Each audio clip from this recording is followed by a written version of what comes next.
High! আজ বানিয়েছি ভীষণই টেস্টি আমুদে মাছের পকোড়া। তো চলো কিভাবে বানিয়েছি দেখে নিই। প্রথমেই পরিষ্কার করে নিয়েছি মাছগুলো। এবার অন্যদিকে একটা হামানদিস্তার মধ্যে ২ থেকে ৩টা ঝাল দিয়ে ভালো করে আমি থেতো করে নিয়েছি। এবার সেই থেতো করা ঝালটা সেই মাছের মধ্যে দিয়ে কিছুটা লবণ দিয়ে আর একটু লেবুর রস দিয়ে ভালো করে ম্যারিনেট করে রেস্টে রাখবো কিছুক্ষণের জন্য। এবার অন্যদিকে একটা পাত্রে কিছুটা বেসন নিয়ে নিয়েছি।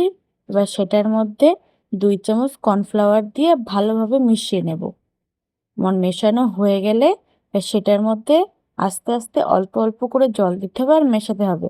মেশাতে মেশাতে যখন দেখব এমন একটা না পাতলা না গাঢ় একটা টেক্সচার চলে এসেছে, তখন সেটার মধ্যে কিছু স্পাইসেস মিক্সড করব।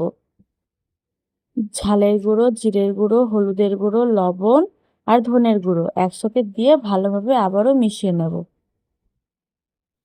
এইভাবে একদিন বাড়িতে করে জানিও কিন্তু কেমন লাগলে, আর কমেন্টে বলে যায় নেক্সট তোমরা কোন রেসিপি দেখতে চাও। তো আমি অবশ্যই সেটা ট্রাই করব।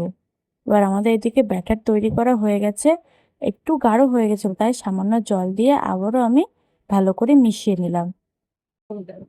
তোমরা দেখতেই পাচ্ছ ব্যাটার আমাদের রেডি হয়ে গেছে। আর হ্যাঁ, ব্যাটারটা কিন্তু বেশি পাতলা করলে পকোড়াগুলো ভালো হবে না, এমন একটু গাঢ় গাঢ়ই করতে হবে। এবার অন্যদিকে কড়াইতে তেল গরম করে দিতে হবে, বেশ পরিমাণ তেল দেব। আর যখন বেশি গরম হয়ে যাবে তখনই মাছগুলো ছাড়বো। এবার একটা করে মাছ নিয়ে সেই ব্যাটারে চুবিয়ে এবার তেলে ছেড়ে দেব। একে একে সব মাছগুলো আস্তে আস্তে তেলের মধ্যে ছেড়ে দেবো এইভাবে। এবার লাল লাল করে ২ পিঠ ভেজে নিয়ে তুলে নিলেই রেডি। আমার ভাজা হয়ে গেছে, এবার সবগুলো তুলে নেব।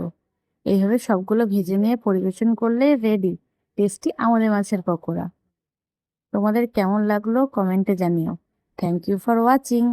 টাটা।